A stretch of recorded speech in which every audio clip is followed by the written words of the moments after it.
ओम नमः शिवाय। हर हर महादेव। आप सभी का स्वागत है आपके अपने चैनल मीरा भक्ति स्टोरीज में। सावन के महीने का समापन होने जा रहा है। भगवान भोलेनाथ को समर्पित सावन के महीने के 7 दिन शेष बचे हैं। शुक्ल पक्ष के अंतिम दिन बहुत ही पुण्यदायी और महत्वपूर्ण होते हैं। अगर किसी कारणवश आप भगवान भोले शंकर की पूजा नहीं कर पाए हैं तो इन दिनों में पूजा करके पूरे महीने का पुण्य फल प्राप्त कर सकते हैं। तो आइए आप सभी श्रोताओं के मंगल जीवन की कामना करते हुए अपने सुनते हैं आज की कथा। बोलो गणेश जी महाराज की जय हो। एक गांव था जिसमें एक सेठ जी अपने परिवार के साथ रहा करते थे।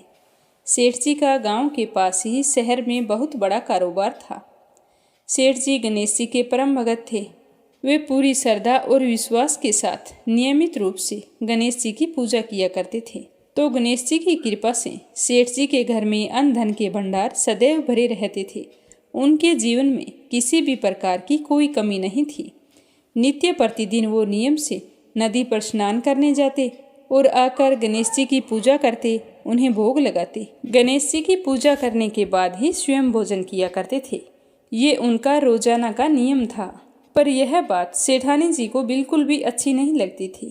वो धार्मिक नहीं थी और ना ही भगवान में विश्वास रखती थी। सेठ जी को रोजाना ऐसा करने के लिए मना किया करती थी, लेकिन सेठ जी सेठानी की बात पर ध्यान नहीं देते थे। एक दिन की बात है, सेठानी सोचने लगी कि ये गणेश जी को इतना मानते हैं और कहते हैं कि सब कुछ गणेश जी भगवान ने दिया है और हमेशा इनकी पूजा करते हैं। पत्थर की पूजा करने से कुछ नहीं होता है। आज मैं गणेश जी को यहाँ से उठा लेती हूँ, फिर देखती हूँ कि वो गणेश जी की पूजा कैसे करेंगे और बिना पूजा किए कितने दिन भूखे रहेंगे। तो यह सोचकर सेठानी दूसरे दिन जब सेठ जी नदी पर स्नान करने के लिए जाते हैं तो पीछे से गणेश जी की मूर्ति को उठा लेती है और बगीचे में ले जाकर जमीन में दबा देती है।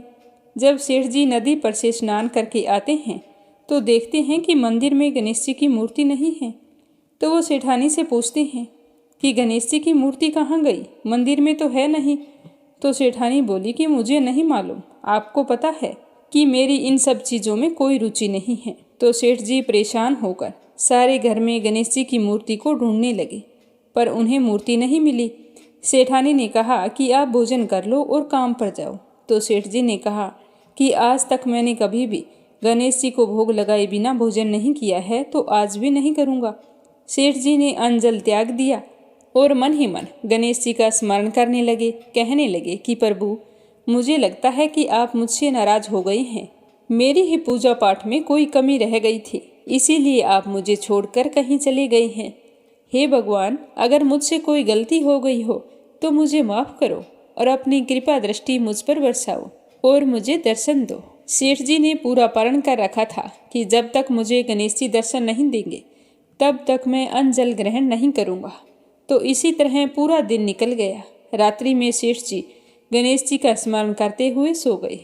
तो सेठ जी की सच्ची भक्ति से गणेश जी भगवान प्रसन्न हो गए और सेठ जी को सोए हुए नींद में दिखाई देने लगा जैसे गणेश जी भगवान एक चूहे के साथ खेल रहे हैं और चूहे को खाने के लिए लड्डू देते हैं। तो वह चूहा लड्डू लेकर उछलता कूदता हुआ बगीचे में चला जाता है और वहां जाकर जमीन को खोदने लगता है। वहीं पर वो लड्डू डाल देता है। तो अचानक से सेठ जी की नींद खुल जाती है। तो वो सोचने लगते हैं कि मुझे इस तरह का सपना क्यों आया। फिर खड़े होकर बगीचे में चले जाते हैं और उसी जगह को जाकर खोदते हैं जिस जगह को अपने सपने में चूहे को लड्डू दबाते हुए देखा था। तो जैसे ही थोड़ी सी मिट्टी हटाई तो हटाते ही एक कपड़े के अंदर लपेटे हुए गणेश जी महाराज की मूर्ति मिल गई। तो यह देखकर सेठ जी बहुत ही प्रसन्न हुए और मूर्ति को लाकर नहला धुलाकर मंदिर में विराजमान कर दिया और पूजा पाठ करने लगे। घंटी की आवाज़ सुनकर सेठानी की नींद खुल गई। तो वह उठकर आई कि सेठ जी को क्या हो गया है जो इस तरह रात में ही घंटी बजा रहे हैं। तो सेठानी उठकर मंदिर में आकर देखती है तो गणेश जी की मूर्ति वहाँ पर विराजमान थी और सेठ जी पूजा पाठ कर रहे थे। तो यह देखकर सेठानी को बड़ी ही हैरानी होती है और वह हाथ जोड़कर सेठ जी से माफ़ी मांगती है और गणेश जी को छिपाने वाली सारी बात सेठ जी को बता देती है। तो सेठ जी कहते हैं कि अब तो तुम्हें विश्वास हो गया होगा कि यह सब कुछ गणेश जी भगवान ने दिया है। तो सेठानी शर्मिंदा होते हुए कहती है कि मुझसे बहुत बड़ी गलती हो गई। आज के बाद मैं भी तुम्हारे साथ रोजाना नियम से गणेश जी भगवान की पूजा किया करूँगी। उसी दिन से सेठ और सेठानी प्रेम पूर्वक पूरे श्रद्धा भाव से गणेश जी भगवान की पूजा करने लगे। हे गणेश जी भगवान, जैसे आपने अपना आशीर्वाद सेठ जी पर बनाए रखा, उसी तरह सभी पर बनाए रखना। जो भी आपकी पूजा पाठ करके इस कथा को सुने, उसकी सारी मनोकामनाएं पूर्ण करना। बोलो गणेश जी भगवान की जय हो। अब अगली कहानी अपने सुनेंगे माता अन्नपूर्णा की। बोलो अन्नपूर्णा माता की जय हो। एक समय की बात है, काशी में एक धनंजय नाम का आदमी रहता था। उसकी पत्नी का नाम था सुलक्षणा। धनंजय और उसकी पत्नी को वैसे तो कोई बात का दुख नहीं था। दोनों बहुत ही प्रेम भाव से रहते थे, लेकिन वो बहुत ही गरीब थे। यही उनके दुख का कारण था। यही दुख उन्हें हर समय सताता रहता था। एक दिन सुलक्षणा अपने पति से कहने लगी कि स्वामी, आप कोई काम करो तो हमारी गरीबी टले। ऐसे तो कैसे काम चलेगा? कब तक हम इस तरह बैठे रहेंगे? कोई काम तो करो। तो धनंजय के मन में अपनी पत्नी की बात बैठ गई और वो उसी दिन विश्वनाथ शंकर जी को प्रसन्न करने के लिए बैठ गया और कहने लगा कि हे देवादिदेव विश्वेश्वर, मुझे पूजा पाठ करना कुछ नहीं आता। मैं तो केवल आपके भरोसे बैठा हूँ। इस तरह विनती करके वह 2-3 दिन तक भूखा प्यासा बैठा रहा। यह देखकर भगवान शंकर ने उसके कान में कहा कि अन्नपूर्णा अन्नपूर्णा अन्नपूर्णा। तो इस प्रकार 3 बार कहा। तो धनंजय सोच में पड़ गया कि यह कौन था, क्या कह गया। 3 बार एक ही शब्द बोला कि अन्नपूर्णा अन्नपूर्णा अन्नपूर्णा। इसका क्या मतलब है? यह सोच रहा था कि तभी मंदिर से ब्राह्मण आ रहे थे। उन्हें देखकर पूछने लगा कि पंडित जी, अन्नपूर्णा कौन है? तो ब्राह्मण हंसने लगे कि तू जो 3-4 दिनों से अन्न छोड़ के बैठा है, तो तुझे अन्न की बात ही सूझेगी। अब तू घर जा और अन्न ग्रहण कर। तो धनंजय घर आ गया, अपनी पत्नी से सारी बात कही। तो उसकी पत्नी कहने लगी कि हे नाथ, चिंता मत करो, स्वयं शंकर जी ने यह मंत्र दिया है, वे स्वयं ही इसका खुलासा करेंगे। आप फिर जाओ और उनकी आराधना करो। तो धनंजय फिर मंदिर में चला गया और पूजा करने बैठ गया। रात्रि में शंकर जी ने आज्ञा दी और कहा कि तुम पूर्व दिशा में चला जा। तो वह भगवान के कहे अनुसार पूर्व दिशा की ओर चल पड़ा। अन्नपूर्णा का नाम जपता जा रहा था। रास्ते में फल खाता, झरनों का पानी पीता। इस प्रकार कितने ही दिनों तक चलता गया। वहां उसे चांदी सी चमकती हुई वन की शोभा दिखाई दी और एक बहुत ही सुंदर सरोवर था। उसके किनारे कितनी ही अप्सराएं झुंड बनाकर बैठी थी, एक कथा सुना रही थी और बाकी सारी मिलकर माँ अन्नपूर्णा बार बार कह रही थी। तो यह मार्गशीर्ष मास की उजेली रात्रि थी और उनका अन्नपूर्णा माता का व्रत था। जिस शब्द की खोज करने के लिए वह निकला था, वह शब्द उसे वहां सुनाई दिया। तो धनंजय उनके पास गया और पूछने लगा कि हे देवियों, आप यह क्या कर रही हो? तो उन्होंने कहा कि हम सारी की सारी माँ अन्नपूर्णा का व्रत करती हैं। तो धनंजय पूछने लगा कि देवियों, इस व्रत के करने से क्या फल मिलता है? क्या यह व्रत किसी और ने भी किया है? इस व्रत को कब किया जाता है? कैसा व्रत है और इसकी पूजा विधि क्या है? सब कुछ मुझे विस्तार से बताओ। तो वो सारी अप्सराएं कहने लगी कि इस व्रत को कोई भी कर सकता है। 21 दिन के लिए 21 गांठ का सूत लेना चाहिए। 21 दिन यदि ना बने तो 1 दिन उपवास करे। यदि यह भी ना कर सके तो केवल कथा सुनकर प्रसाद ग्रहण करें।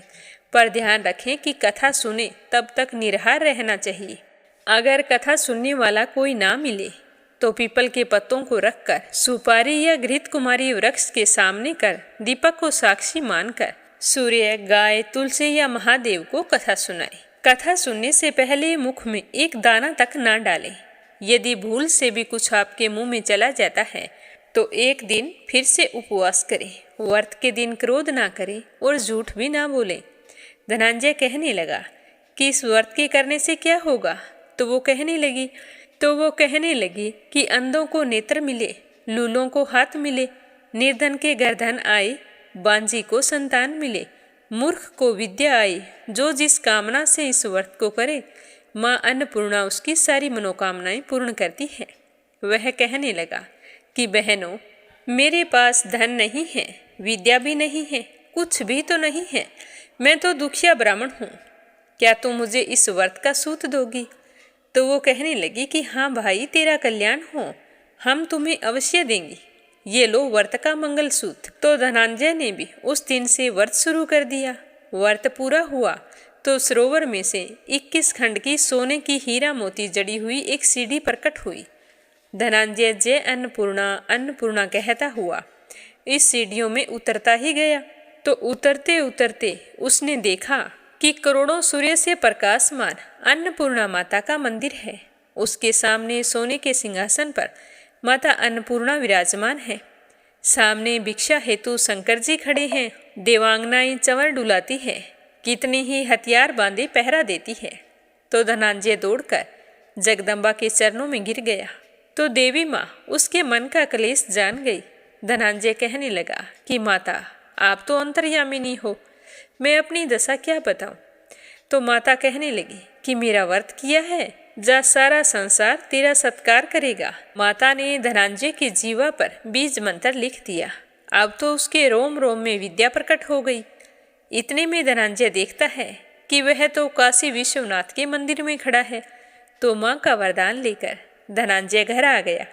सुलक्षणा से सारी बात बताई। तो माताजी की कृपा से उसके घर में धन संपत्ति उमड़ने लगी। वह तो खूब धनवान हो गया। उसका छोटा सा घर अब तो बहुत बड़े घरों में गिना जाने लगा। जैसे शहद के छत्ते में मक्खियाँ जमा होती है, उसी प्रकार उनके घर अनेकों सगे संबंधी आकर उसकी बड़ाई करने लगे। कहने लगे कि इतना सारा धन, इतना बड़ा और सुंदर घर, पर तुम्हारे तो संतान नहीं है, तो इस कमाई का भोग कौन करेगा। सुलक्षणा के संतान नहीं हो सकती, इसीलिए धनंजय तुम्हें दूसरा विवाह कर लेना चाहिए। तो धनंजय की इच्छा नहीं थी, पर रिश्तेदारों के दबाव बनाने पर धनंजय को दूसरा विवाह करना पड़ा। अब सती सुलक्षणा को सोत का दुख उठाना पड़ा। इस प्रकार दिन बीतते गए। फिर अगन का महीना आया। तो सुलक्षणा का पति तो अपनी दूसरी पत्नी के साथ रहता था, नए बंधन में बंधा हुआ था। तो सुलक्षणा ने अपने पति से कहलाया कि हम व्रत के प्रभाव से सुखी हुए हैं, हमें यह व्रत नहीं छोड़ना चाहिए। ये तो सब माता जी का ही प्रताप है जो हम इतने सुखी और संपन्न हैं। तो सुलक्षणा की बात सुनकर धनंजय उसके यहाँ आया और व्रत में बैठ गया। धनंजय की नई पत्नी को इस बात की खबर नहीं थी कि वो व्रत में पूजा पाठ कर रहा है। वह धनंजय के आने की राह देखती रही। दिन बीतते गए। व्रत पूर्ण होने में 3 दिन बचे थे। तब धनंजय की दूसरी पत्नी को पता चल गया कि उसका पति सुलक्षणा के पास है। तो उसके मन में ईर्ष्या की ज्वाला दहकने लगी और वह क्रोधित हुई सुलक्षणा के घर आ गई। वहां आकर जोर जोर से शोर मचाने लगी और धनंजय से कहा कि तुम मेरे साथ चलो। यह कहकर धनंजय को अपने साथ ले गई। धनंजय ने अपनी पत्नी को बहुत समझाने की कोशिश की, पर उसने एक भी नहीं सुनी। थोड़ी देर बाद में धनंजय को पूजा करते हुए कई दिन हो गए थे, तो थकान के कारण उसे नींद आ गई। तो उसी समय उसकी नई पत्नी ने उसके व्रत का सूत तोड़कर आग में फेंक दिया। अब तो माताजी का कोप जाग गया। उसके घर में अचानक से आग लग गई, सब कुछ जलकर खाक हो गया। जब सुलक्षणा को पता चला तो वह समझ गई कि यह सब माताजी का ही प्रकोप है। तो वह अपनी सोत के घर आई, जहाँ अपने पति और उसकी पत्नी को बैठे हुए देखा। खाने पीने को कुछ नहीं था। तो सुलक्षणा अपने पति को वहाँ से अपने साथ ले आई। यह देखकर धनंजय की दूसरी पत्नी को बहुत ही गुस्सा आया और वह रूठकर अपने पिता के घर चली गई। अब पति को परमेश्वर मानने वाली सुलक्षणा कहने लगी कि हे स्वामी, घबराना बिल्कुल नहीं, माताजी की कृपा अलौकिक है। पुत्र कुपुत्र हो जाता है, पर माता कुमाता कभी नहीं होती। अब आप श्रद्धा और भक्ति से आराधना शुरू करो, वे जरूर हमारा कल्याण करेंगी। तो सुलक्षणा की बात सुनकर धनंजय फिर से माता रानी की पूजा में लग गया। जैसे ही 21 दिन की पूजा पूरी हुई तो वहीं सरोवर सीढ़ी प्रकट हुई तो धनंजय माँ अन्नपूर्णा कहता हुआ उस सीढ़ियों में उतर गया और माता रानी के चरणों में जाकर रुंदन करने लगा। माँ प्रसन्न होकर कहने लगी कि मैं तुम्हारी पूजा से बहुत ही प्रसन्न हूँ। पहले तूने मेरे व्रत को बीच में तोड़ा था, इसी कारण मेरा कोप हुआ था, पर अब तुझे कोई भय नहीं है। ये ले मेरे सोने की मूर्ति ले जा और इसकी पूजा करते रहना, तो फिर से सुखी हो जाएगा। जा, तुझे मेरा आशीर्वाद है।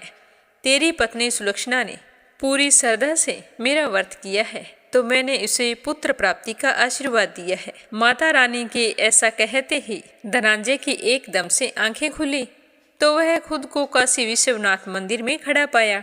वहां से फिर वह अपने घर गया और खुश होते हुए सारी बात बताई तो माता रानी की कृपा से सुलक्षणा के दिन चढ़े और 9 महीने पूरे होते ही एक सुंदर पुत्र को जन्म दिया।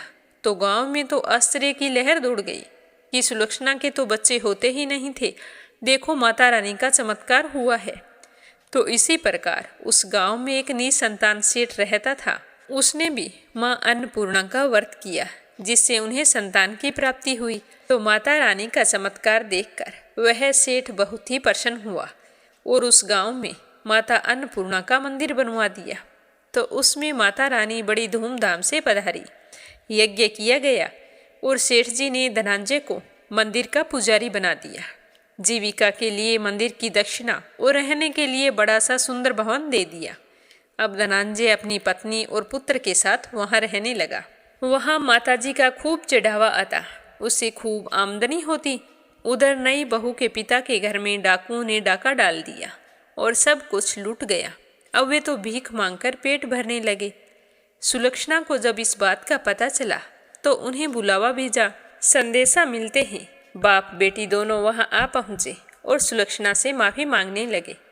सुलक्षणा ने उन्हें अलग घर बनवा दिया और उनके अन्न वस्त्र का प्रबंध कर दिया। धनंजय, सुलक्षणा और उसका पुत्र माताजी की कृपा से आनंद पूर्वक रहने लगे।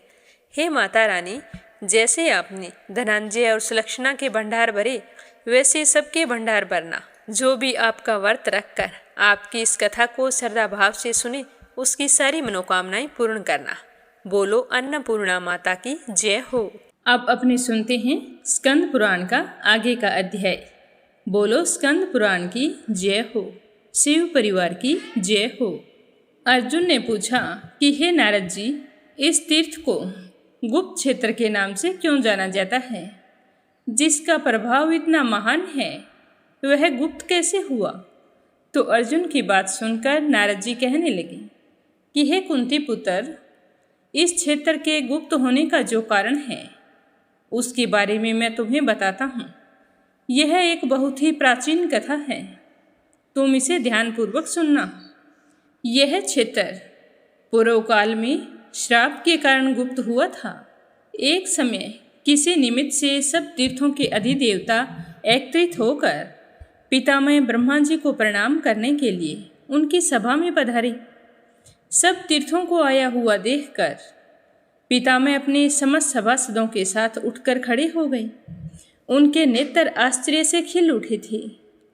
पितामह ने हाथ जोड़कर सब तीर्थों को प्रणाम किया और कहने लगे कि हे तीर्थवरों, आज आप सबके आने से हमारा यह स्थान सफल हो गया है। हम सब देवता भी आपके दर्शन पाकर बहुत ही पवित्र हुए हैं। तीर्थों का दर्शन, स्पर्श तथा स्नान सब परम कल्याणकारक हैं। बड़े बड़े पापों से भरे हुए जो भयंकर एवं अत्यंत निर्दयी मनुष्य हैं वे भी तीर्थ में पवित्र हो जाते हैं। फिर जो धर्मपरायण हैं उनके लिए तो इसके फल का कहना ही क्या है। इस तरह कहकर पितामह ने अपने पुत्र पुलस्त्य को आज्ञा दी कि बेटा, तुम सब तीर्थों के लिए शीघ्र ही अर्घ्य लेकर आओ ताकि मैं सब तीर्थों का पूजन कर सकूं। जब अर्घ्य देने योग्य असंख्य पुरुष एकत्रित हो जाएं, तब पूजन काल में उन सब में से श्रेष्ठ किसी एक पुरुष को एक अर्घ्य प्रदान करना चाहिए।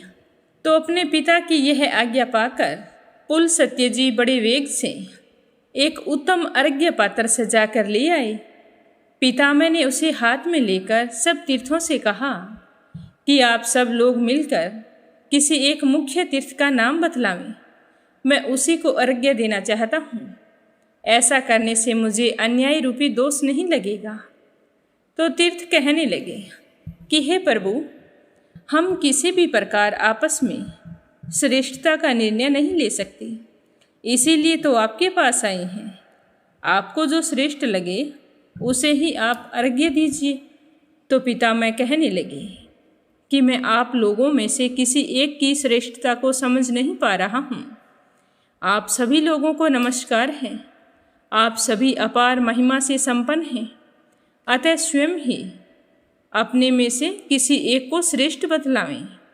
तो पितामह के ऐसा कहने पर जब उनमें से कोई भी कुछ नहीं बोला, काफ़ी समय बीत गया।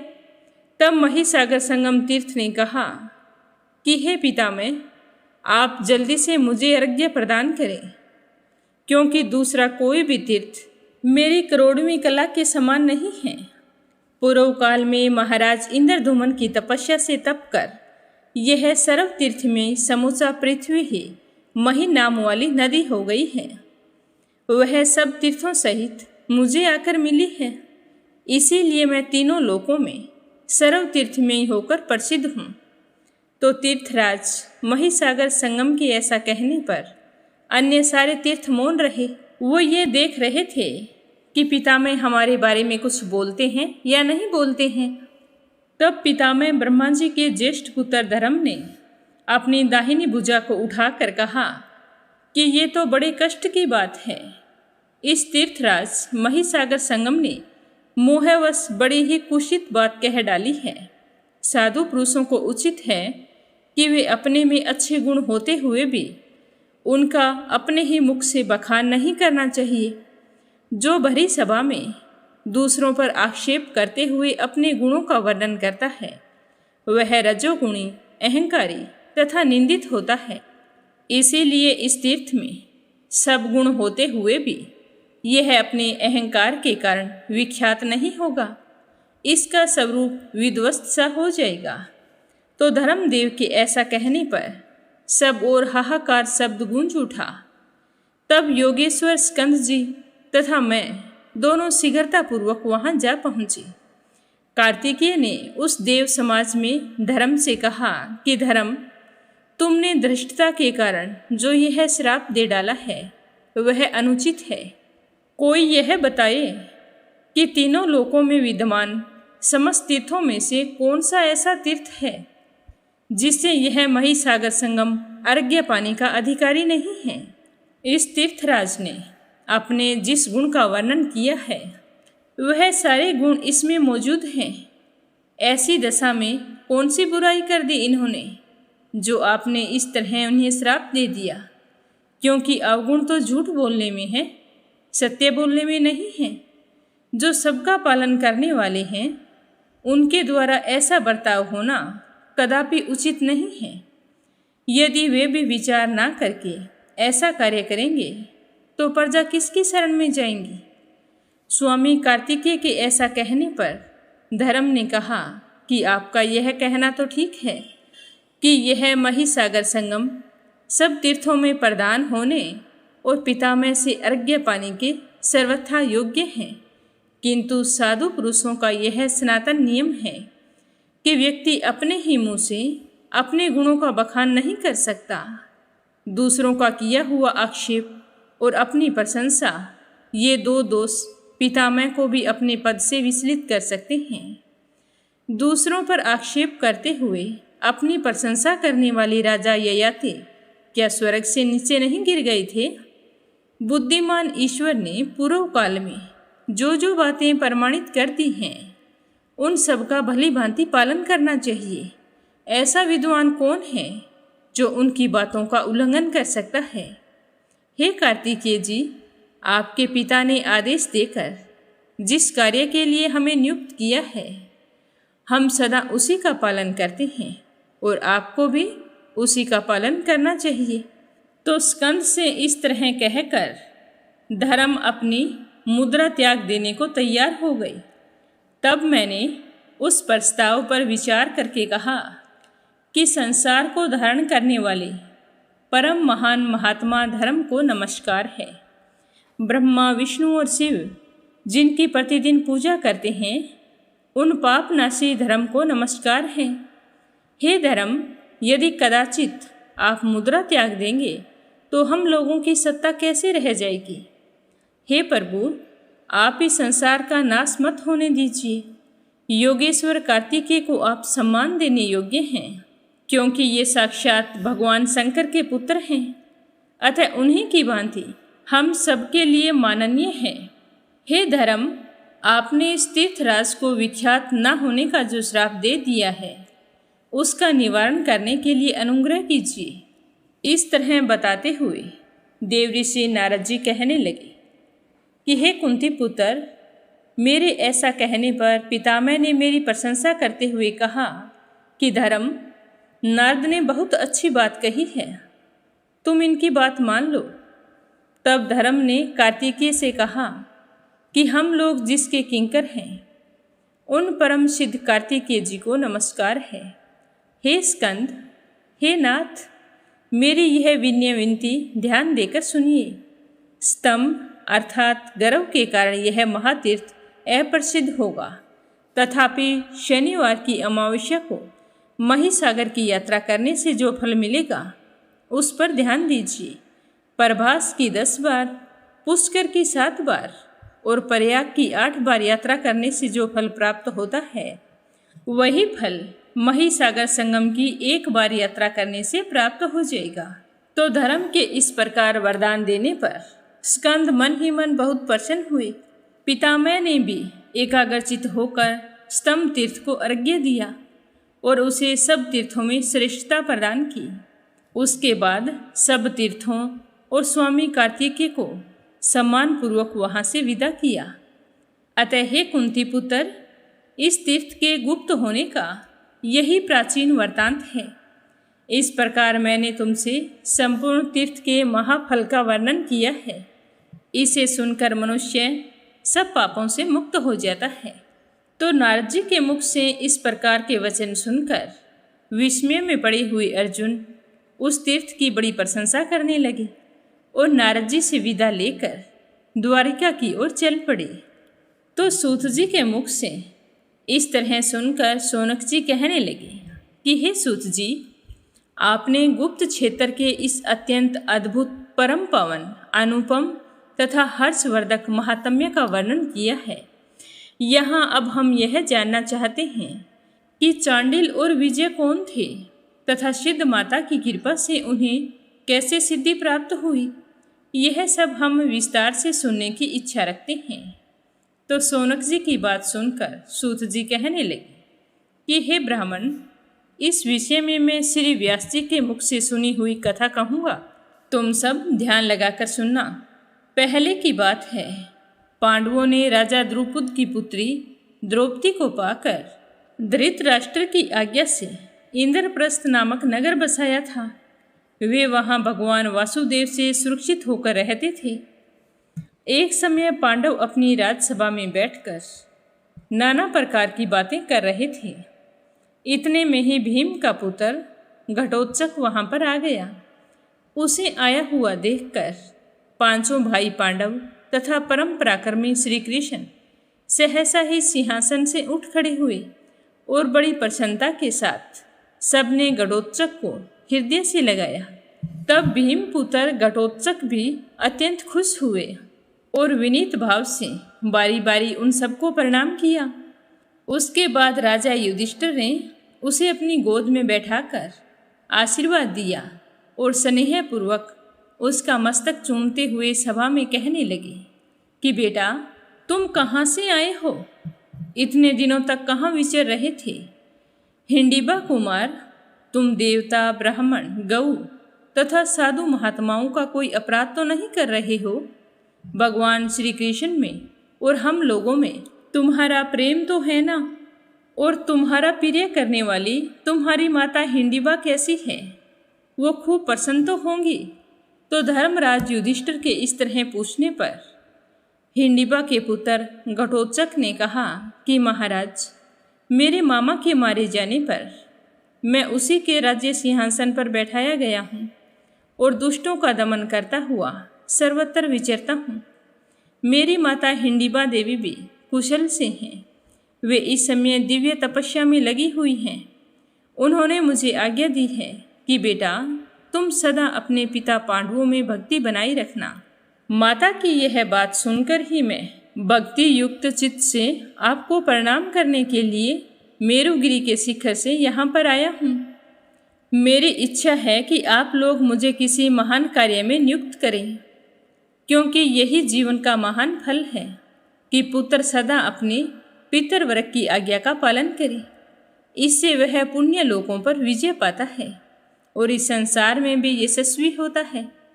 तो घटोत्कच के ऐसा कहने पर धर्मराज युधिष्ठिर उससे कहने लगे कि बेटा, तुम हमारे भक्त और सहायक हो। हे पुत्र, ये तो निश्चय है कि जैसी माता होती है वैसा ही उसका पुत्र भी होता है। तुम्हारी माता हम लोगों के प्रति अविचल भक्ति रखने वाली है और तुम भी ऐसे ही हो। तुम्हारी माता इस समय बहुत बड़ा कठिन कार्य कर रही है, जो कि अपने प्यारे पति की सेवा का सुख छोड़कर तपस्या में ही संलग्न है।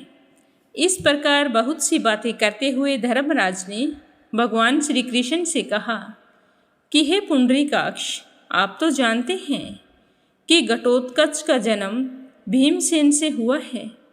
यह उत्पन्न होते ही तरुण हो गया था।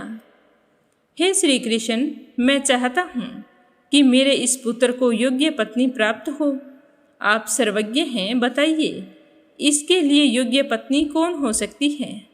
तो धर्मराज के ऐसा कहने पर भगवान श्री कृष्ण ने क्षण भर ध्यान लगाकर कहा कि हे धर्मराज, मैं बतलाता हूँ कि घटोत्कच के योग्य एक बड़ी सुंदर स्त्री है, जो इस समय प्राग ज्योतिषपुर में निवास करती है। अद्भुत पराक्रम करने वाला जो मुर नामक दैत्य था, उसकी वह पुत्री है।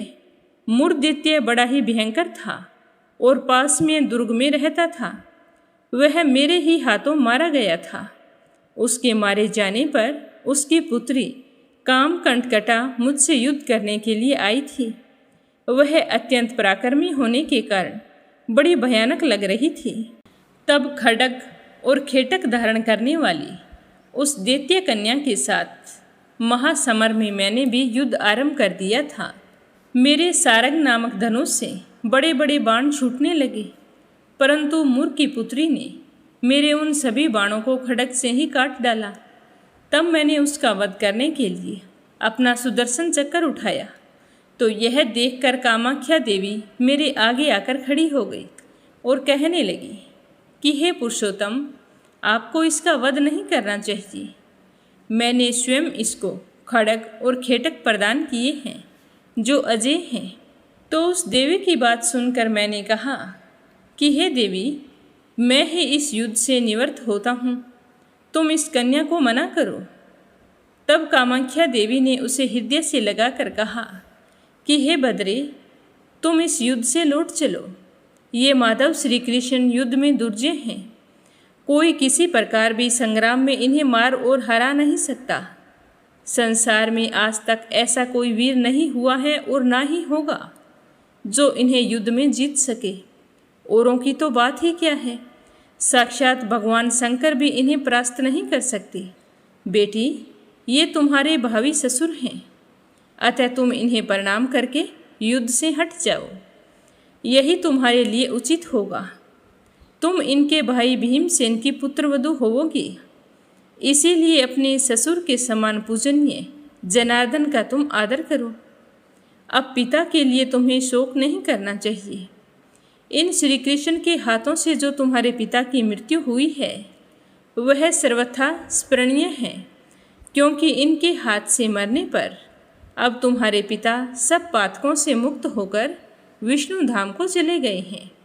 कामाख्या के ऐसा कहने पर कामकंटकटा ने क्रोध त्याग दिया और विनीत अंगों से मुझे प्रणाम किया। तब मैंने उसे आशीर्वाद देकर कहा कि बेटी, तुम इस भगदत्त से सम्मानित होकर इसी नगर में निवास करो। यहाँ रहती हुई तुम वीर हिंडिबा कुमार को पति के रूप में प्राप्त करोगी। इस प्रकार आश्वासन देकर मैंने कामाख्या देवी तथा मुरपुत्री को विदा किया था। फिर वहाँ से मैं द्वारिका होता हुआ यहाँ आकर आपसे मिला हूँ। अतः वह मुरदैत्य की सुंदरी कन्या ही घटोत्कच के लिए सुंदर स्त्री है और मैं ससुर हूँ, इसीलिए मेरे द्वारा उसके रूप का वर्णन करना उचित नहीं है। साधु पुरुषों के लिए यह कभी भी उचित नहीं होता कि वह स्त्रियों के रूप और सौंदर्य का वर्णन करे। एक बात और सुन लीजिए कि उसने प्रतिज्ञा कर रखी है कि जो मुझे किसी प्रश्न पर निरुत्तर करके जीत लेगा तथा मेरे समान ही बलवान होगा वही मेरा पति होगा।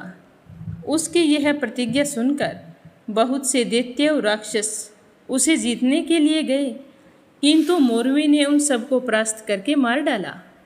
यदि महापराक्रमी घटोत्कच ऐसी मोरवी को जीतने का उत्साह रखता है तो वह अवश्य इसकी पत्नी बनेगी। तो श्री कृष्ण की बात सुनकर धर्मराज युधिष्ठिर कहने लगे कि हे प्रभु, उसके सब गुणों से क्या लाभ है जब उसमें एक यह महान अवगुण भरा है। उस दूध को लेकर क्या किया जाएगा जिसमें विष मिला दिया गया हो। अपने प्राणों से भी अधिक प्यारे भीमसेन कुमार को केवल साहस के भरोसे इस संकट में कैसे डाल सकता हूँ। यह बेचारा तो शुद्ध वाक्य बोलना भी नहीं जानता। हे जनार्दन, देश में और भी बहुत सारी स्त्रियां हैं, उनमें से कोई और मेरे पुत्र के लिए उत्तम स्त्री को बतलाइए।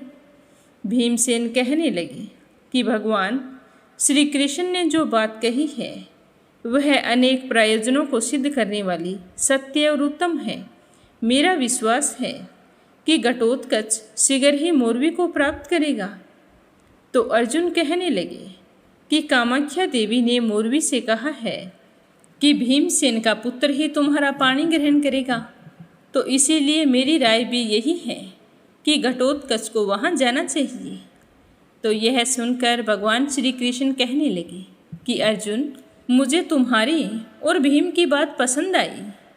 और फिर हिंडिबा के पुत्र की ओर देखकर कहने लगे कि पुत्र, बोलो तुम्हारी क्या राय है। तो घटोत्कच कहने लगे कि पूजनीय पुरुषों के आगे अपने गुणों का वर्णन करना उचित नहीं है। सूर्य की किरणें और उत्तम गुण व्यवहार में आकर ही प्रकाशित होते हैं। मैं सर्वथा ऐसी चेष्टा करूँगा जिससे मेरे निर्मल पिता पांडव मुझ पुत्र के कारण सत्पुरुषों की सभा में लज्जित न हो। इस तरह कहकर महाबाहु घटोत्कच ने उन सबको प्रणाम किया। फिर पितरों से विजय का आशीर्वाद पाकर उत्साह संपन्न होकर वहाँ से जाने का विचार किया। उस समय भगवान जनार्दन ने उसकी प्रशंसा करके कहा कि बेटा, कथा कहते समय विजय की प्राप्ति कराने वाले मुझ श्री कृष्ण का स्मरण अवश्य कर लेना, जिससे तुम्हारा काम आसान हो जाएगा। ऐसा कहकर श्री कृष्ण ने घटोत्कच को हृदय से लगाया और आशीर्वाद देकर वहाँ से विदा किया। उसके बाद महापराक्रमी घटोत्कच सूर्याक्ष, बालाख्य और महोदर इन 3 सेवकों के साथ आकाश मार्ग से चल पड़े। दिन बीतते बीतते प्राग ज्योतिषपुर में जा पहुँचे। वहाँ जाने पर घटोत्कच ने प्राग ज्योतिषपुर से बाहर एक सोने का सुंदर भवन देखा जो एक विशाल वाटिका में शोभा पा रहा था। उसकी ऊंचाई 1000 मंजिल की थी। मेरू पर्वत के शिखर की भांति सुशोभित होने वाले उस भवन के पास पहुंचकर घटोत्कच ने देखा कि दरवाजे पर एक सखी खड़ी है। उसका नाम था कर्णपावृणा। वीर हिंडिबा कुमार ने सरल भाषा में उससे पूछा कि कल्याणी, मुर की पुत्री कहाँ है?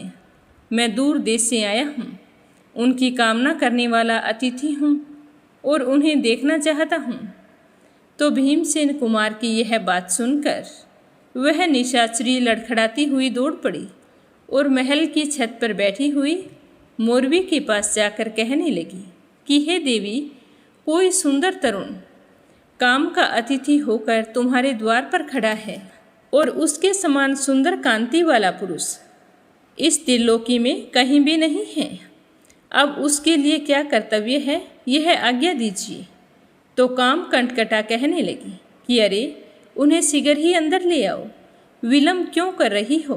कदाचित देव की सहायता से उन्हीं के द्वारा मेरी प्रतिज्ञा पूरी हो जाए।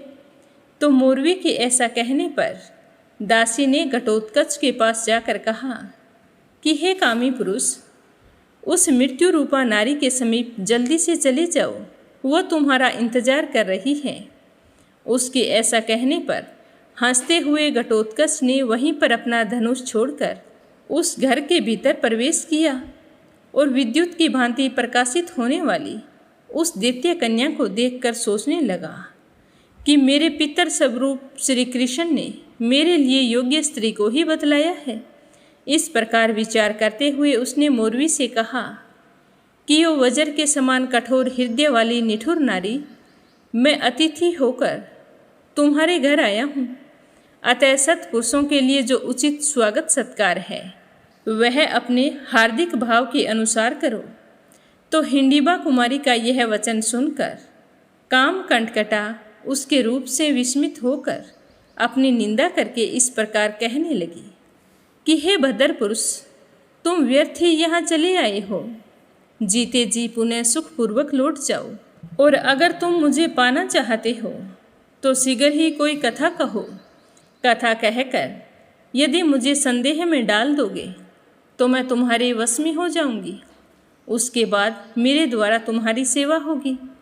तो उसके ऐसा कहने पर घटोत्कच ने यह संपूर्ण चराचर जगत जिनकी कथा है, उन भगवान श्री कृष्ण का स्मरण किया और कथा कहनी शुरू की कि मान लो किसी पत्नी के गर्भ से कोई बालक उत्पन्न हुआ जो युवा होने पर बड़ा ही अजितेंद्रिय निकला।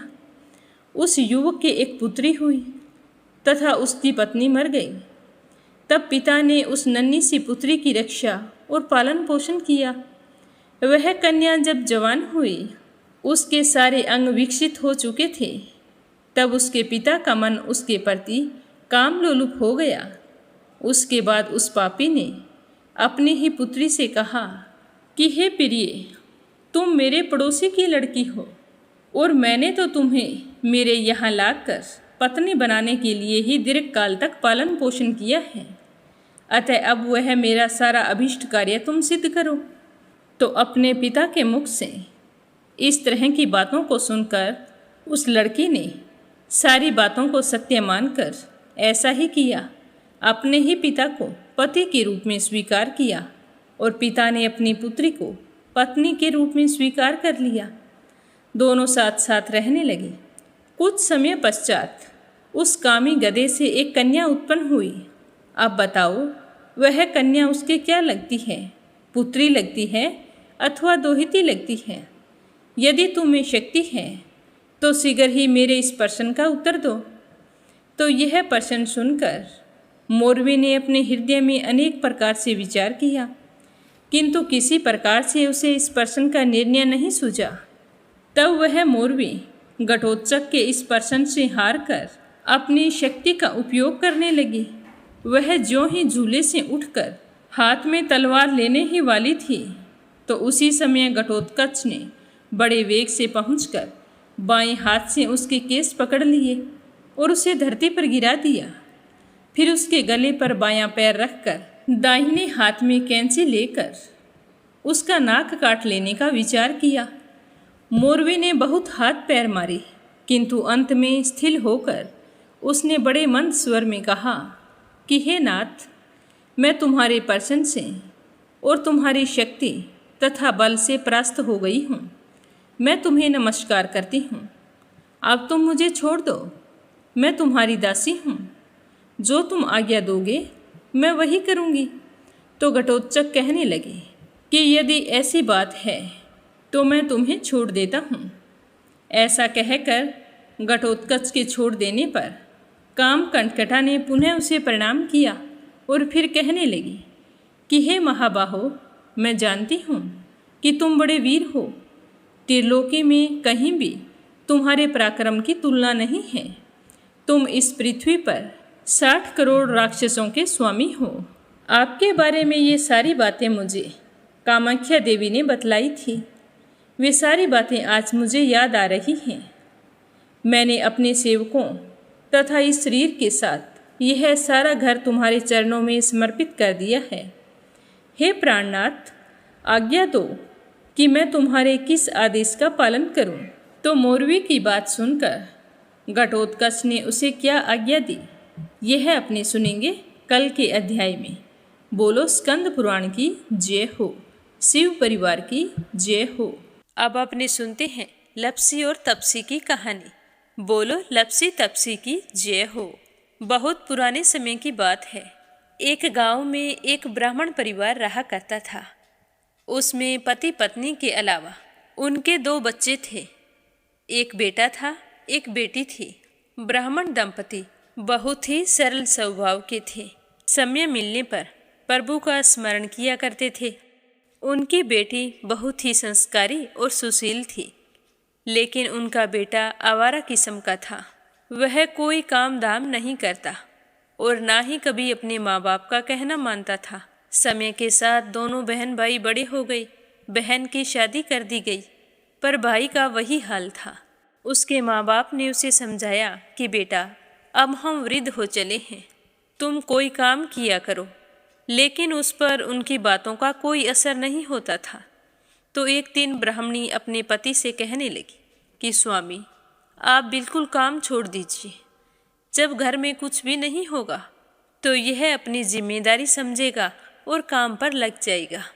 तो ब्राह्मण ने दूसरे दिन से काम पर जाना छोड़ दिया। तो यह देखकर उनके बेटे ने कोई काम नहीं किया और चोरी करने चला गया। आते जाते राहगीरों को लूट लेता और उसी से अपने घर का गुजारा किया करता था। तो उसकी लूटने और चोरी करने की आदत से सारे गांव वाले उसे लप्सी कहने लगे। तो लप्सी की इस हरकत से उसके माँ बाप बहुत ही दुखी रहते थे, पर वह किसी की सुनने के लिए तैयार नहीं था। इसी तरह समय बीतता गया। एक दिन की बात है कि लप्सी एक पीपल के पेड़ पर बैठा था। तभी शिव पार्वती जा रहे थे। पार्वती माता गहनों से लदी हुई थी। तो लप्सी उन्हें देखकर सोचने लगा कि सूरत के कितने गहने हैं, आज ये सारे के सारे लूट लूँगा तो मुझे कई महीनों तक चोरी नहीं करनी पड़ेगी। तो वह लूटने के इरादे से पीपल की ओट में होकर बैठ गया। जैसे ही शिव पार्वती वहाँ से जाने लगे तो लप्सी एकदम से शिव पार्वती के सामने आकर कहने लगा कि जल्दी से जितने सारे गहने पहन रखे हैं उतार दो। तो पार्वती माता कहने लगी कि तुम चोरी क्यों करती हो, तुम्हें पता है चोरी करना पाप है। तो लप्सी कहने लगा कि क्या करूं, घर पर मेरे माँ बाप हैं, मेरी एक भांजी है, उनके लिए दोनों समय भोजन की व्यवस्था कहाँ से करूं, मुझे कोई काम तो आता नहीं है। तो लप्सी की बात सुनकर पार्वती माता कहने लगी कि तुम जो चोरी करके पाप करते हो, इस पाप का भागी कौन बनेगा। तो लप्सी कहने लगा कि मेरे घर वाले सारे बनेंगे। तो पार्वती माता कहने लगी कि कोई नहीं बनेगा, पाप के भागी केवल तुम बनोगे। तो लप्सी कहने लगा कि मैं लूट खोस कर उन्हीं के लिए लेकर जाता हूँ, तो पाप के भागी तो उन्हें बनना ही पड़ेगा। तो लप्सी की बात सुनकर पार्वती माता ने हंसकर कहा कि हम यहीं पर बैठे हैं और तुम अपने घर जाओ, अपने घर वालों से पूछो कि कोई तुम्हारे पाप का भागी बनेगा क्या। तो यह सुनकर लप्सी भागा भागा अपने घर आया और अपनी माँ के पास गया और कहने लगा कि माँ, मैं चोरी करके लाता हूँ, राह चलते राहगीरों को लूटता हूँ, तुम्हारे लिए ही तो करता हूँ। तो तुम मुझे एक बात बताओ, चोरी करने से जो पाप लगता है तो आप मेरे पाप के भागी बनोगे। तो लप्सी की बात सुनकर उसकी माँ कहने लगी कि बेटा, मैंने तो तुमसे नहीं कहा कि तुम चोरी करके लाओ, तुम कमा कर लाओ, हमें तो 2 वक्त की रोटी चाहिए, मैं तो तुम्हारी पाप की भागी नहीं बनूंगी। तो माँ के मुंह से इस तरह की बात सुनकर लप्सी तो हैरान हो गया। फिर वह अपने पिताजी के पास गया और जाकर कहने लगा कि पिताजी, मैं जो कुछ भी लूट खोस के लाता हूँ वो आपके लिए ही तो लाता हूँ। देखो मैंने लूट कर कितना धन इकट्ठा कर लिया है, कितने ऐशो आराम है तुम्हारे। अगर मैं चोरी नहीं करता तो क्या ये सब हमें मिलता। पिताजी, मैं तुमसे एक बात पूछता हूँ कि चोरी करने से पाप लगता है, तो उस पाप में आप मेरे भागीदार बनोगे क्या? तो लप्सी की बात सुनकर उसके पिताजी कहने लगे कि बेटा, मैंने नहीं कहा कि तुम चोरी करके लाओ, तुम कमा कर लाओ, मैं तुम्हारे पाप का भागी नहीं बनूंगा। तो माँ बाप के मुंह से इस तरह की बात सुनकर वह बहुत ही उदास हुआ और सोचने लगा कि मैं कितने महीनों से चोरी कर रहा हूँ, ना जाने मुझ पर कितना पाप चढ़ गया है, और ये तो बोल रहे हैं कि पाप के भागी हम नहीं बनेंगे, तो अब क्या होगा? तो वह बड़े ही दुखी मन से शिव पार्वती से मिलने के लिए चल पड़ा। जैसे ही घर से बाहर निकलने लगा तो उसकी छोटी सी भांजी दरवाजे पर खेल रही थी। उसे पता नहीं था कि पाप पुण्य क्या होता है, तो वो कहने लगी कि मामा, पाप की भागी मैं बनूंगी। तो उसके इस तरह कहते ही लप्सी ने उसे गोद में उठाया और चल पड़ा। शिवजी भगवान और पार्वती माता के पास जाकर कहने लगा कि घर वालों ने पाप का भागी बनने से मना कर दिया है और एक यही है जो पाप की भागी बनने को तैयार है। फिर लप्सी बड़े ही दीन स्वर में कहने लगा कि हे भगवान, मैं समझ गया हूँ कि चोरी करना पाप है। आज तक जो मैंने काम किया वो बहुत ही गलत था, लेकिन अब मैं इसका प्रायश्चित करना चाहता हूँ। अब तुम ही बताओ, मुझे मेरे पापों से मुक्ति कैसे मिलेगी? तो उसकी बात सुनकर शिव पार्वती बहुत ही खुश हुए और लप्सी को कच्चे सूत का एक छोटा सा गोला देते हुए कहा कि लप्सी, ये सूत लो और इस पीपल के चारों ओर परिक्रमा लगाओ। जब यह सूत समाप्त हो जाएगा तब तुम्हारे सारे पाप नष्ट हो जाएंगे। तो यह सुनकर लप्सी बहुत ही खुश हुआ। सोचने लगा कि छोटा सा गोला है, अभी लपेट कर घर चला जाऊंगा, उसके बाद में कभी कोई पाप नहीं करूंगा। फिर उसने अपनी बांजी को कंधे पर बैठाया और पीपल की परिक्रमा लगानी शुरू कर दी। अब भगवान का वह सूत खत्म कहाँ होने वाला था। लप्सी चक्कर लगाता गया पर वह सूत खत्म नहीं हुआ। चक्कर लगाते लगाते 1 महीने, 6 महीने, साल, पूरे 12 साल बीत गए, पर वह सूत खत्म नहीं हुआ। 12 साल बाद एक बार फिर शिव पार्वती जी वहाँ से गुजर रहे थे, तो पार्वती माता ने कहा कि स्वामी, चलो लप्सी को चलकर देखते हैं। तो शिवजी कहने लगे, वो चोरी करने वाला, लूटने वाला कब का चला गया होगा?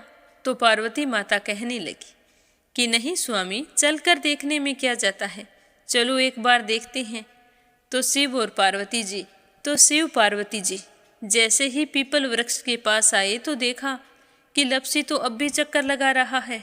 वहाँ चारों ओर गहरी खाई हो गई है और लप्सी की बड़ी बड़ी दाढ़ी, मूंछें, नाखून बढ़ गए हैं। तो यह देखकर पार्वती माता ने कहा कि देखो स्वामी, आप तो कह रहे थे कि वो कब का ही चला गया, देखो इसके मन में सच्ची भक्ति है। तो पार्वती की बात सुनकर शिवजी ने कहा कि चलो अभी देख लेता हूँ। तो यह कहकर शिवजी ने एक सोने का कड़ा लप्सी के आगे फेंक दिया। तो लप्सी ने झट से उसके ऊपर पैर कर लिया। फिर अचानक से उसका ध्यान शिव पार्वती जी की ओर गया, तो वो हाथ जोड़कर कहने लगा कि भगवान, अब तो मेरे पाप समाप्त हो गए होंगे, आप मुझे यहाँ से जाने की आज्ञा दीजिए। आपका यह सूत अभी तक खत्म नहीं हुआ है। तो शिवजी भगवान ने कहा कि तुम्हारे पाप कर्म भी अभी तक पूरे नहीं हुए हैं। तो शिवजी की बात सुनकर लप्सी कहने लगा कि भगवान, मुझे पूरे 12 वर्ष हो गए हैं आपकी भक्ति करते करते, और अब भी आप मुझ पर शक कर रहे हैं। तो शिवजी ने कहा कि अपना पैर उठाओ। तो जैसे ही लप्सी ने अपना पैर उठाया तो उसके पैर के नीचे सोने का कड़ा था। तो यह देखकर लप्सी शर्मिंदा हो गया और कहने लगा कि प्रभु, गलती हो गई, मुझे माफ़ करो, आगे से मैं ऐसी गलती कभी नहीं करूँगा। तो शिवजी कहने लगे कि नहीं लप्सी, तुम्हारा पाप ऐसे पूरा नहीं हो सकता, अब तुम्हें 12 वर्ष तक और इसी तरह परिक्रमा करनी होगी, उसी के बाद तुम्हारे पाप समाप्त होंगे। यह कहकर शिव पार्वती वहाँ से चले गए और वह फिर से पीपल के पेड़ की परिक्रमा करता रहा। करते करते 12 साल बीत गए। 12 साल बाद में शिव पार्वती जी वहाँ पर आए तो उन्होंने देखा कि आज भी वो वहीं पर चक्कर लगा रहा है। तो शिवजी ने फिर उसके सामने सोने की अंगूठी फेंकी पर उसने कोई ध्यान नहीं दिया। तो शिवजी भगवान प्रसन्न होकर कहने लगे कि हे लप्सी, आज से तुम मेरी तपस्या करके तपसी बन गए हो। मैं तुम्हें वरदान देता हूँ कि तुम अपने जीवन में सारे सुखों को प्राप्त करेगा। और तूने 24 बरस तक मेरी भक्ति की है, इसका फल भी तुझे अवश्य मिलेगा। जो भी औरत गाय और कुत्ते की रोटी नहीं बनाएगी, उसका पुण्य फल तुम्हें मिलेगा। आंगन लीप कर दहलीज नहीं लीपेगी, तो उसका पुण्य फल भी तुझे ही मिलेगा। अगर हमारे घर की बहन बेटी को हम सूट, तीवल या साड़ी भेंट स्वरूप देते हैं, तो साथ में मोली का धागा और कुछ रुपए नहीं देंगे, तो उसका पुण्य फल भी तुम्हें ही मिलेगा। अगर कोई दिए से दिया जलाएगा, तो उसका पुण्य फल भी तुम्हें ही मिलेगा। अगर व्रत और पूजा पाठ में सारी कहानी सुन ले और तुम्हारी कहानी ना सुने, तो उसका पुण्य फल भी तुम्हें ही मिलेगा। कहा जाता है कि तभी से सुबह पहली रोटी गाय की और सुबह की अंतिम रोटी छोटी बनाई जाती है, और शाम को अंतिम रोटी बड़ी बनाई जाती है जो कुत्ते की होती है। और दिए से दिया भी नहीं जलाया जाता। और घर की बहन बेटियों को सूट और तीवल के साथ भेंट स्वरूप कुछ रुपए भी जरूर दिए जाते हैं। और उसी दिन से हर व्रत कथा के बाद में लप्सी तपसी की कहानी जरूर सुनी जाती है। और कथा समाप्त होने पर कहा जाता है कि लप्सी का फल लप्सी को मिले, तपसी का फल तपसी को मिले।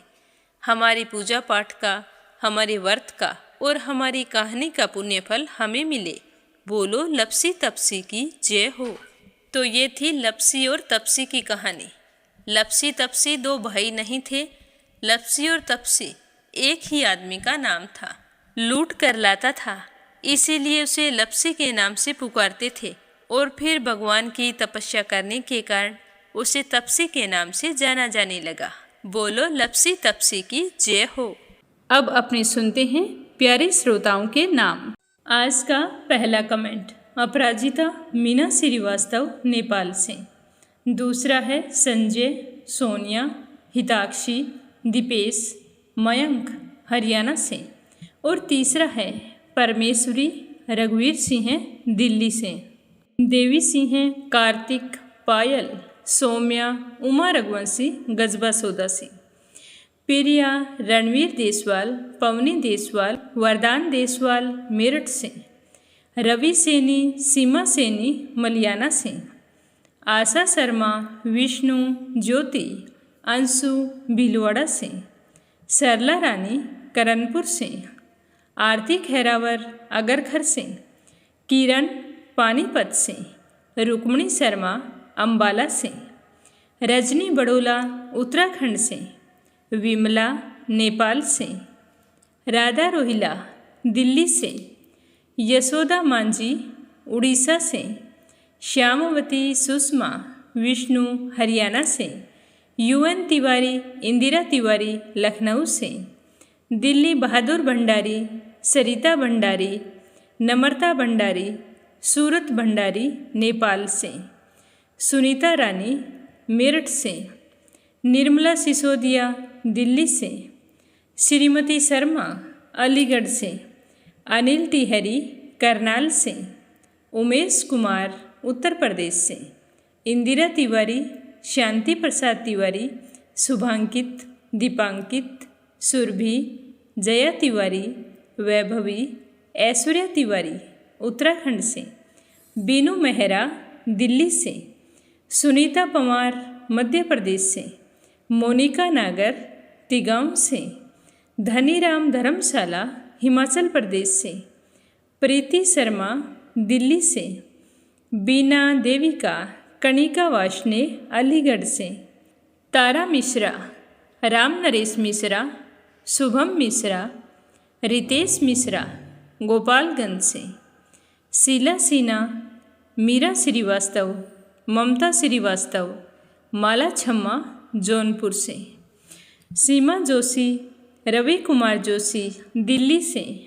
शोभा कुंवर पुरोहित अहमदाबाद से।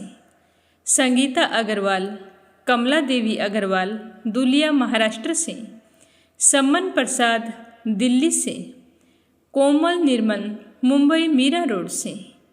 मंजुला कपूर पंजाब से, मंजू मेहता बारां से, मीनू वालिया दिल्ली से, नंदा पांडुरंग पुजारी ब्रह्मपुरी महाराष्ट्र से, चंद्रकांता दिल्ली से, विप्लव हांजों असम से, मंजू चौधरी भीलवाड़ा से, सरोज अग्रवाल जबलपुर से, नीलम जायसवाल हैदराबाद से, निर्मला पंचाल करनाल से, संजीव कंसल, कविता कंसल, हितेश कंसल, आरुष कंसल, रानी कंसल मुजफ्फरनगर से, अंशु शर्मा दिल्ली से, कमला देवी भीलवाड़ा से, रेखा धर्मेंद्र शर्मा जयपुर से, परमिला मलिक, मीनू हर्षिल, भौमिक मलिक सोनीपत से,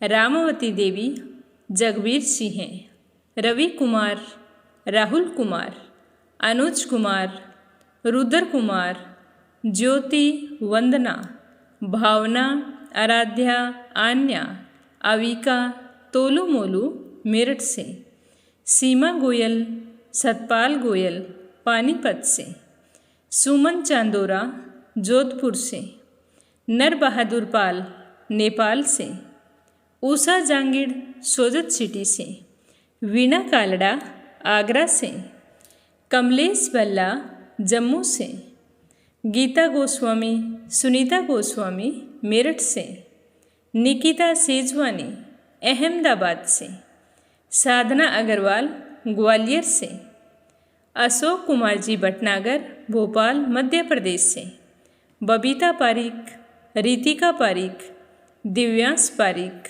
मनीष पारिक बठिंडा से, गीता सैनी करनाल से, माया देवी हिसार से, शांताबेन वाघेला गुजरात से, संगीता नागर तिगांव से, प्रदीप बत्रा, परवीन बत्रा, विवान बत्रा दिल्ली से, श्रीमती कमलेश जबलपुर से, समृद्धि मनसा, लता सुरेश वत्स, रुद्राक्ष पंडित, मनु, रितु, मयंक वत्स, स्वाति, मुनीश वत्स, प्रिंस वत्स कुरुक्षेत्र से, क्षमा परतुल वडोदरा से, सावित्री ईश्वरलाल रामचंदानी गाजियाबाद से, अनीता अमृतसर से, शीला बहन जयपुर से, शशि बाला, पूजा पाठक उत्तराखंड देहरादून कोशानी से,